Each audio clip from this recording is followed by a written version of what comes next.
శ్రీమాత్రే నమః. అందరికీ నమస్కారం అండి. ప్రస్తుతం మనకి వారాహి నవరాత్రులు జరుగుతూ ఉన్నాయి. అయితే ఈ నవరాత్రుల్లో పంచమి తిథి అనేది 18వ తేదీన 19వ తేదీన అనేది చాలామందికి ఉన్నటువంటి సందేహము. అయితే ఏ రోజున మనం కంద దీపాన్ని వెలిగించుకోవాలి, ఏ సమయంలో వెలిగించుకోవాలి, 19 18 అనేటువంటి విషయాల గురించి, ఒకవేళ కందదుంప దొరకలేదు మాకు ఎలా చేయాలి అనుకునే వాళ్ళకి పూర్తి వివరాలు అనేది వీడియోలో తెలియజేస్తాను. వీడియో అనేది స్కిప్ చేయకుండా చివరి వరకు చూడండి. వీడియో నచ్చితే లైక్ చేయండి. జై వారాహి అని ప్రతి ఒక్కరూ కూడా అమ్మవారి యొక్క నామాన్ని తెలియచేయండి. ఇప్పుడైతే మనం వీడియోలోకి వెళ్ళిపోదాము. గుప్త నవరాత్రులలో వారాహీదేవిని పూజిస్తే ఖచ్చితంగా మనం అనుకున్నటువంటి కోరికలనేవి వెంటనే నెరవేరుతాయి. అలాగే భాగ్యాలు కలిసి వస్తాయి అని మనకి పండితులు చెబుతూ ఉన్నారు. అయితే 9 రోజులు అమ్మవారిని పూజించలేని వారు, అలా పూజించడానికి సమయం కావచ్చు, ఇంట్లో పరిస్థితులు కావచ్చు, కుదరని వారు చాలామంది ఉంటారు. అయితే మనకి ఈ 2 రోజులు 3 రోజులు లేదంటే ఒక్క రోజైనా కూడా అమ్మవారిని పూజించుకోవచ్చు. మనకి అమ్మవారి యొక్క కంద దీపాన్ని వెలిగించటం కోసం పంచమి తిథి అనేది వచ్చింది.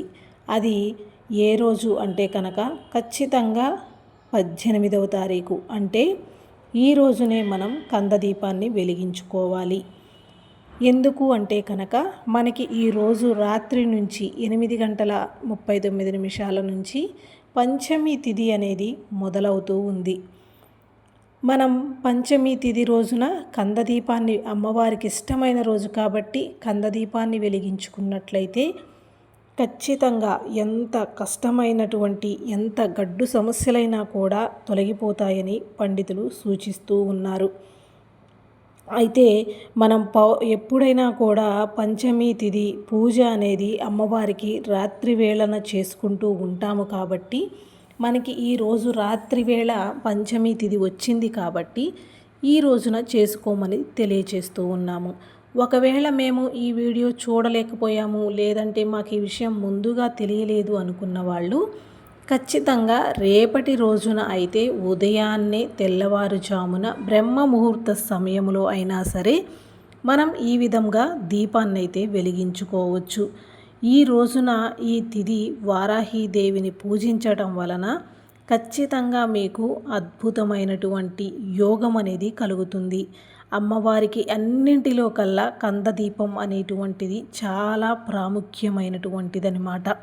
అందుకే అన్ని రోజులు కుదరకపోయినా చేయకపోయినా పర్వాలేదు, కానీ ఖచ్చితంగా ఈ రోజున చేయవచ్చు. మనకి 5వ రోజు అంటే రేపటి రోజున చేయాలి అనుకున్న వాళ్ళు రేపటికి 5వ రోజు పంచమి తిథి కాబట్టి చాలా శక్తి అనేది ఉంటుంది. పంచమి తిథిని అస్సలు వదులుకోకుండా ఈ రోజున ఆదివారం నాడు వారాహీదేవిని పూజిస్తే మీ పూజలు అన్నీ నేరుగా ఆ అమ్మవారి పాదాల చెంతకు చేరుతాయన్నమాట. ఈ గుప్త నవరాత్రులలో అమ్మవారిని ఉదయం కన్నా సాయంత్రం పూట పూజించాలి. కాబట్టి ఆదివారం అంటే కుదిరిన వారు ఆదివారం చేసుకోండి. ఒకవేళ కుదరని వారు శనివారం రాత్రికే చేసుకోండి. అమ్మవారికి 8:30 నుంచి మనకి ఈ తిథి అనేది మొదలవుతుంది. అలాగే మీ పూజా గదిని చక్కగా వారాహీదేవి ఫోటోని పెట్టుకొని అమ్మవారిని అందంగా అలంకరించుకొని దీపారాధన చేయండి. అమ్మవారికి ఎర్రని పూలు అంటే చాలా ప్రీతికరం. ముఖ్యంగా ఎర్రని మందారాలు, గన్నేరు పూలు, గులాబీలు ఇలాంటి పూలతో అమ్మవారి పటాన్ని అందంగా అలంకరించుకోండి.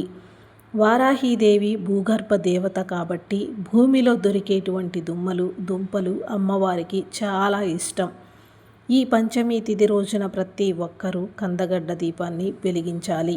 ఒక చిన్న కందదుంపను తీసుకుని పైభాగంలో చిన్న గుంతలాగా చేసి నువ్వుల నూనె లేదంటే ఆవు నెయ్యిని పోసి కందదీపాన్ని వెలిగించుకోండి. ఈ యొక్క దీపానికి పసుపు రాసి కుంకుమ బొట్టు పెట్టుకోవాలి. అలాగే కందదీపాన్ని నేరుగా నేలపైన కాకుండా ఒక ప్లేటులో బియ్యం పోసి ఆ బియ్యం పైన ఈ దీపాన్ని పెట్టండి. పంచమి తిథి రోజున కందదీపం వెలిగించని వారు చక్కగా పంచముఖ దీపం వెలిగించండి, చాలా మంచిది.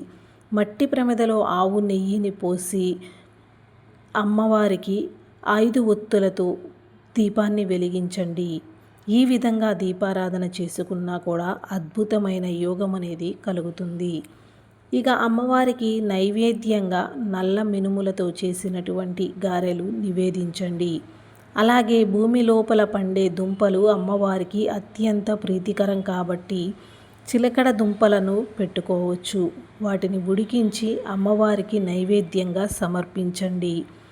పంచమి తిథి నాడు అమ్మవారికి తేనెను నివేదించినట్లయితే ఆర్థిక ఇబ్బందులు వెంటనే తొలగిపోతాయి. కమ్మటి పెరుగు అన్నంలో మిరియాలు వేసి పోపు పెట్టి దద్దోజనాన్ని చేసి అమ్మవారికి నైవేద్యంగా పెట్టవచ్చు. అవన్నీ కూడా మేము పెట్టలేని పరిస్థితుల్లో ఉన్నాము, మాకు అందుబాటులో లేదు అనుకున్న వాళ్ళు చక్కగా బెల్లం ఉన్నా కూడా పానకంలాగా తయారు చేసుకుని అమ్మవారికి నివేదించవచ్చు. అదేవిధంగా అమ్మవారిని పూజిస్తూ వారాహి గాయత్రి మంత్రాన్ని జపించండి. మంత్రం వచ్చేసి ఐం గ్లౌం వారాహ్యై నమః, ఐం గ్లౌం వారాహ్యై నమః అనే లఘు వారాహి మంత్రాన్ని వీలైనన్ని సార్లు పఠించండి. అమ్మవారి యొక్క ఆశీర్వాదం మీకు వెంటనే లభిస్తుంది. చివరిగా అమ్మవారికి హారతి కర్పూర సమర్పించిన తరువాత నమస్కారం చేసుకొని మీ పూజను ముగించుకోకుండా ఎవరైతే వ్యాపారాలు చేస్తున్నారో అలాంటి వారు అమ్మవారికి ఆకుపచ్చని చీర జాకెట్ను సమర్పించి పూజ చేసినట్లయితే వ్యాపారంలో నష్టాలు రాకుండా లాభాలు పెరుగుతాయి. ఆదివారం సాయంత్రం పూట ఇంట్లో పూజ చేసుకొని ఇంటి గుమ్మం బయట 2 దీపాలను వెలిగించండి. ఇంటి ముందు గడపకు 2 వైపులా నువ్వుల నూనెతో దీపం వెలిగించి ఆ దీపంలో 2 లవంగాలను వేయండి. మీ ఇంట్లో ఉన్న దరిద్ర దేవత వెంటనే బయటకు వెళ్ళిపోయి ఇంట్లో లక్ష్మీదేవి స్థిర నివాసం ఏర్పరచుకుంటుంది. అలాగే పంచమి తిథి రోజున ఇంటి గుమ్మానికి వేపాకులు కట్టినట్లయితే చాలా మంచి జరుగుతుంది. ఇంటిలోనికి దుష్ట శక్తులు ప్రవేశించకుండా వేపాకులు కవచంలాగా ఇంటిని రక్షిస్తాయి. ఈ రోజున కందదీపం వెలిగించేవారు దీపం కొండెక్కిన తరువాత ఉదయాన్నే అంటే సోమవారం నాడు కందగడ్డను గోమాతకు తినిపించండి. ఇది కేవలం మీకు 2 విధాలుగా ఉపయోగపడటం కోసం తెలియజేస్తూ ఉన్నాము.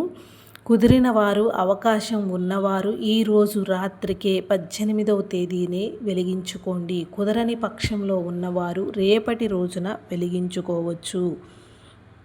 మీకు గోమాత అందుబాటులో లేకపోతే ప్రవహించేటువంటి నదిలో కానీ పచ్చని చెట్టు దగ్గర కానీ వేయండి. ఇక మనలో చాలామందికి ఆచారం ఉంటుంది, నవరాత్రులలో అమ్మవారిని పూజించటం తెలియకపోవచ్చు. కానీ ఎలాంటి ఆచారాలు లేకపోయినా పర్లేదు, కానీ మీరు ఇంట్లో ఎలా అయితే నిత్య దీపారాధన చేసుకుంటారో అలాగే ప్రతిరోజు అమ్మవారి ముందు దీపం వెలిగించి నమస్కారం చేసుకుంటే చాలా మంచి ఫలితం ఉంటుంది. అయితే ఈ పంచమి తిథి రోజున వారాహీదేవి పటానికి పసుపు కొమ్ముల మాల వేసి పూజ చేసినట్లయితే చాలా మంచి జరుగుతుంది. 11 పసుపు కొమ్ములను దారంతో మాల కట్టి అమ్మవారి పటానికి వేసి పూజ చేస్తే మీ ఉద్యోగ వ్యాపార రంగంలో ఉన్నటువంటి ఆటంకాలు అన్నీ కూడా తొలగిపోయి మీ కుటుంబానికి సకల శుభాలు కలుగుతాయి. అలాగే ఎరుపు రంగు గాజులు మాలను అమ్మవారి పటానికి వేసి పూజ చేస్తే ఆడవారు సౌభాగ్యం వర్ధిల్లుతుంది. దాంపత్య జీవితంలో ఉన్న మనస్పర్ధలు తొలగిపోయి కుటుంబంలో ప్రశాంతత లభిస్తుంది. వివాహం కానివారు త్వరగా వివాహం కుదురుతుంది. అమ్మవారికి నిమ్మకాయల మాల, యాలుకల మాల ఇలా మీకు అందుబాటులో ఉన్న వస్తువులతో అమ్మవారిని చాలా సులభంగా పూజించుకోవచ్చు. అయితే పంచమి తిథి రోజున అమ్మవారిని చక్కగా ఇంట్లో పూజించుకుంటే అదృష్టం అనేది మీకు కలుగుతుంది. ఒకవేళ ఈ పంచమి రోజున మీకు పూజ చేయటం కుదరకపోయినట్లయితే, అంటే ఏదో ఆటంకం వలన అయితే అష్టమి మరియు నవమి తిథి రోజున వారాహీదేవిని పూజించవచ్చు. ఒకవేళ మీ ఇంట్లో వారాహి అమ్మవారి ఫోటో లేకపోతే లలితాదేవిని, దుర్గాదేవిని, లక్ష్మీదేవిని ఎలా అయితే అమ్మవారైనా సరే ఆ అమ్మనిగా భావించుకుంటూ మనం పూజించుకోవచ్చు. ఎందుకంటే అమ్మవారి శక్తి అంతా కూడా ఒకటే. పంచమి తిథి రోజున ఏ అమ్మవారిని పూజించినా చాలా మంచి ఫలితం ఉంటుంది. వారాహీదేవికి చాలా శక్తి ఉంటుంది కాబట్టి 9 రోజులు అంటే 15 నుండి 23 వరకు ప్రతి నిత్యము ఇంట్లో పూజ చేసుకోవటానికి ప్రయత్నించండి. నవరాత్రులలో ఎర్రని ఒత్తులతో దీపారాధన చేస్తే చాలా మంచిది. తెల్లని దూది ఒత్తులను కుంకుమ నీటిలో నానబెట్టి ఆ ఒత్తులను ఎండబెట్టి ఆ ఒత్తులతో పూజ చేస్తే మీ పూజకు రెట్టింపు ఫలితం అనేది మీకు లభిస్తుంది. అలాగే నవరాత్రి 9 రోజులు వారాహీదేవిని పూజించేవారు మాంసాహారం తినకుండా ఉండటానికి ప్రయత్నించండి. అమ్మవారికి పీఠం పెట్టుకుని పూజలు చేయాలి అనుకున్న వాళ్ళు వీటికి దూరంగా ఉండటం వలన మంచి ఫలితం కలుగుతుంది. కాబట్టి ఈ 9 రోజులు మాంసాహారం అస్సలు తినకూడదన్నమాట. అలాగే ఉల్లిపాయ, వెల్లుల్లి కూడా తినకూడదు. ఈ 9 రోజులు స్త్రీలు ఉపవాసం ఉంటే ఇంకా మంచిది. అలాగే జుట్టు కత్తిరించటం, గోళ్ళు కత్తిరించటం, గడ్డం చేసుకోవటం లాంటి పనులు కూడా చెయ్యకూడదు. నవరాత్రుల్లో ఉపవాసం ఉండేవారు పగటిపూట అస్సలు నిద్రించకూడదు. నేలపై నిద్రిస్తే రాత్రివేళ ఇంకా మంచిది. ఇంకా వీలైతే కనుక నవరాత్రులలో ఎక్కువ తులసిని పూజించండి. తులసి కోట ప్రతి నిత్యము దీపారాధన చేస్తే మీ కుటుంబంలో సిరి సంపదలు పెరుగుతాయి. భార్యాభర్తలు ఈ 9 రోజుల పాటు బ్రహ్మచర్యం పాటించవలసి ఉంటుంది. ఇంకా మీకు ఏదైనా తెలియని సందేహాలు ఉంటే కామెంట్ చేయండి. అలాగే ఇంటికి నరదిష్టి, ఏదైనా దిష్టి దోషాలు లాంటివి ఉన్నట్లయితే ఈ 9 రోజులు కూడా అమ్మవారి దగ్గర పెట్టిన నిమ్మకాయను మీరు మీ యొక్క ఇంటి సింహద్వారానికి కట్టండి. ఆ నిమ్మకాయలు ఆ విధంగా కట్టడం వలన మంచి జరుగుతుంది. పిల్లలకి దిష్టి తీసినా కూడా నరపీడ ఉన్నా తొలగిపోతుంది. అఖండ దీపం వెలిగిస్తే చాలా మంచిది. గుప్త నవరాత్రులు అంటే అమ్మవారిని చాలా రహస్యంగా గుప్తంగా పూజించాలి. మీరు చేసే పూజా విధానం గురించి, జపం లేదా ఉపవాసం గురించి బయట వ్యక్తులకు గొప్పగా చెప్పుకోకూడదు. నవరాత్రులలో చివరి రోజున 23, నవరాత్రి 9వ రోజున అంటే నవమి నాడు ఒక చిన్న బాలికను ఇంటికి పిలిచి పాదాలను కడిగి బొట్టు పెట్టి పండ్లు లేదా బట్టలు దక్షిణంగా ఇవ్వండి. ఇలా కన్యను పూజించినట్లయితే అమ్మవారి అనుగ్రహం మీ ఇంటిపై ఉంటుంది. నవరాత్రుల్లో ఇంట్లో పూజ చేసేటప్పుడు నలుపు లేదా ముదురు నీలం రంగు దుస్తులు ధరించకూడదు. ఎరుపు, పసుపు లేదా నారింజ రంగు దుస్తులను మాత్రమే ధరించవలసి ఉంటుంది. ఈ 9 రోజులు ఉదయాన్నే స్నానం చేసి సూర్యభగవానునికి నీటితో ఆర్ఘ్యం సమర్పిస్తే మీ కుటుంబంలో ఉన్నటువంటి ఇబ్బందులు అన్నీ కూడా తొలగిపోతాయి. లలితాదేవి స్వరూపమే వారాహి అమ్మవారు కాబట్టి 9 రోజులు సాయంత్రం పూట లలితా సహస్రనామం చదివితే ఇంకా మంచి జరుగుతుంది. ఈ నవరాత్రులలో గోమాతను పూజించినా కూడా మీకు సకల దేవతల యొక్క ఆజ్ఞ అంటే సకల దేవతల యొక్క అద్భుతమైన కరుణా కటాక్షాలు ఎప్పుడూ మీ పైన ఉంటాయి. కాబట్టి ఈ నవరాత్రుల్లో పంచమి తిథి దీపం ఏ రోజున వెలిగించాలి అంటే కందదీపం ఎప్పుడు వెలిగించుకోవాలి అనేటువంటి విషయం మీకు అర్థమైందని అనుకుంటున్నాను. ఇంకా ఏదైనా తెలియని విషయాలుంటే కామెంట్ చేయండి. మీ జీవితంలో ఎదురయ్యే సమస్యల గురించి పరిష్కారం తెలుసుకోవాలి అనుకుంటే ఇక్కడ నిత్యం వారాహి పూజలు చేసే ఉపాసకుల నెంబర్ ఉంది, కాల్ చేయండి.